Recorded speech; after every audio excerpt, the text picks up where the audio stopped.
ng ampalaya na may pritong tilapia.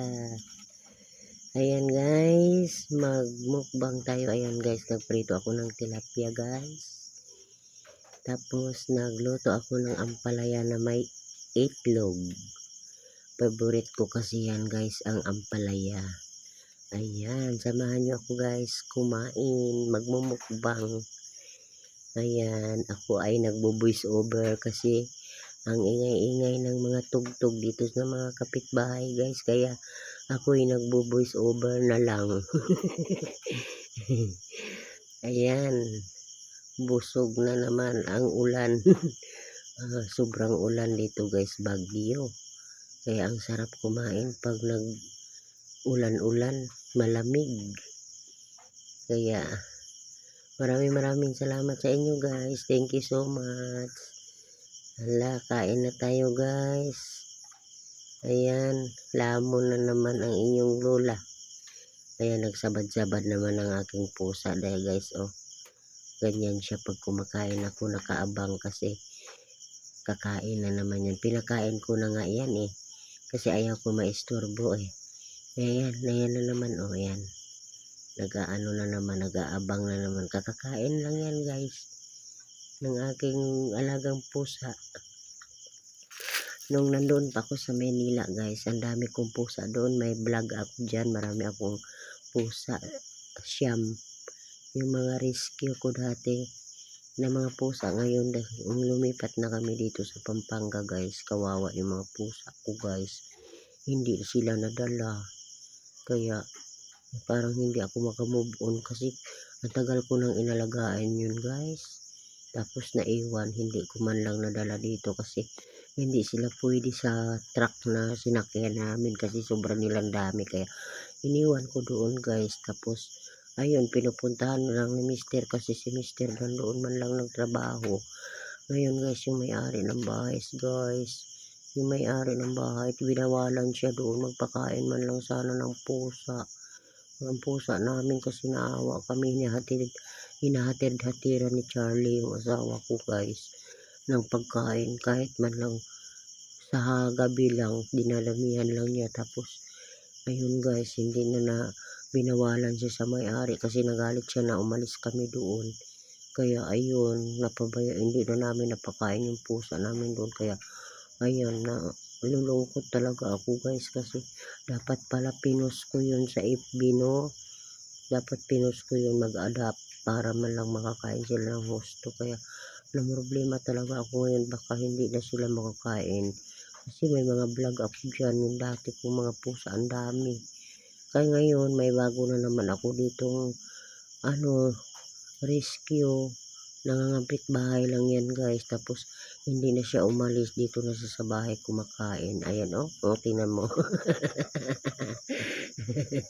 Tinuturuan ko yan oh. Kaya takot siya kasi inaano ko, pinapalo ko yung paa niya. Ang bait kaya niyan guys ng pusa na yan guys. Sa akin niya natutulog sa gabi. Inalagyan ko siya ng tulugan ko sa gilid. Tapos pagka umaga guys, alam nyo ba guys, pag nagtoothbrush ako, bago akong gising, umahalik-halik yan habang nagtutoothbrush ako. No, diba? Pag pet lover ka kasi guys, nakakatuwa yung mga pusa. Kaya ayun, pagkatapos ko kumain kasi papakainin ko na naman yan ulit. Kasi dati guys, alam mo ba, pinapalo yan siya sa dito sa mga guys, pinapalo siya sa mga yung may-ari ng bahay guys. Pinapalo siya dito, umaakyat siya dito sa mga bahay-bahay. Pinapalo siya kasi ninakaw niya yung mga ulam. Ngayon guys, na simula nang ako'y nag-alaga, tumaba siya. Tapos inano na yan guys, dinala na yan sa malayo. Niligaw nila, pero bumalik pa rin siya kasi hindi pa ako nakabukod noon ng bahay. Kaya ngayon nagbukod na kasi ako guys, kasi tapos na yung bahay namin dito, kwarto namin, bali kusina na lang hindi pa tapos, pero nagagamit na kahit paano yung kusina ko. Alam nyo guys, tumaba siya. Oo guys, tapos hindi na siya hindi na siya nangangapit bahay. Dito lang talaga siya sa loob. Kaya nakakatuwa yung mga pusa. Kung sino mga pet lover dyan. Kaya pet lover kasi ako guys. Kaya ayun, nakakatuwa yung mga pusa sa totoo lang. Maraming salamat sa inyong lahat na nanonood dyan. Thank you, thank you. Yun, malapit na ako matapos guys. Nagbo-voice over na lang ako kasi ang ingay kanina nung nag-video ako, may music kaya ba sabi ko baka CPR. Hindi na kasi ako naglalagay ng music, bahala na. Kasi dati yung mga luma natin na mga video, araw-araw ako nakakatanggap ng CPR kaya hindi na ako nagagamit ng music. Kaya hindi man ako marunong maglagay ng music. Saan ko hahanapin pag nag-edit ako, bahala dyan. Kaya yan na lang, usap-usap na lang, nagsasalita na lang para wala ng music. Kaya ayun, malapit na ako matapos. Kain tayo mga guys. Ayan, ang sarap kaya guys na may prito tapos may gulay, no? Alam mo yung mga dito guys, mga gulay, ang palaya, binibigay lang sa amin yan dito guys kasi pag nag-harvest sila, ayun, binibigyan kami. Kaya libre na, itlog na lang bilhin mo, tsaka mantika, yung sibuyas, ganun, bawang. Di ako naglalagay ng kamatis dyan kasi napapanis. Yan, kaya sibuyas lang ang lagay ko dyan. Ang ingay naman ng aso. Ang ingay ng aso. Nagbo-voice over nga ako, ang ingay naman ng aso.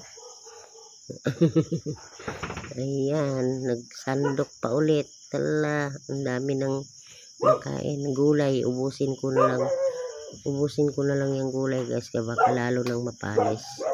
Kasi ininit ko lang yan, kagabi ko pa kasi yan niluto. Kaya ubusin ko na yung gulay. Yung kanin hindi ko maubos, yung gulay lang kasi mapanis ang gulay. Tingnan nyo, ang daming gulay.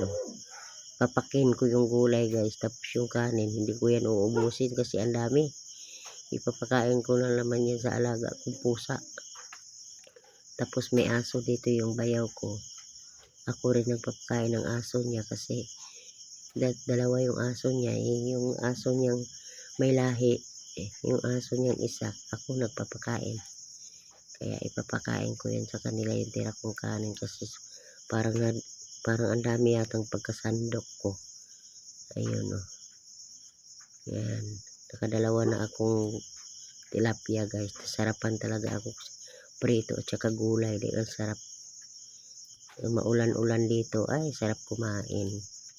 Todo ko talagang kain ng ampalaya. Ewan ko ba bakit favorite ko talaga yung ampalaya. Hindi ako nasasawa niyan guys, kahit araw-araw ako kakain ng ampalaya. Sila dito sawang-sawa pag binibigyan sila. Hindi nila lulutuin kasi nasawa na siya. Ako talaga niluluto ko talaga yan. Kasi pag nagluto ako niyan, half cook lang talaga guys. Pag ginisa ko yung bawang sibuyas, ilagay ko yung yung ampalaya. Mga siguro 3 minutes, 4 minutes, lagay ko ng itlog. Diretso. Ay, ano ba yan yung aso? Ang ingay-ingay naman. Nag-voice over na nga ako. Ang ingay-ingay pa rin eh. Ay, nako. May kasi. May tinatawag. Shh! Kayo ha, nag-voice over na nga ako. Ang ingay nyo pa rin ha. Lope, Nami, maingay. Istorbo kayo ha. Nag-voice over na nga ako dito para ganun pa rin kayo, ingay-ingay nyo. Pasensya na kayo guys, maingay talaga ang aking aso dito. Aso yan ng hipag ko. Ako nag-alaga. Kaya pag may dumaan kasi na tao, tinatawag nila. Ayan, tapos na ako guys. Ipakain ko na yan sa aking mga alaga guys. Yan sa aso.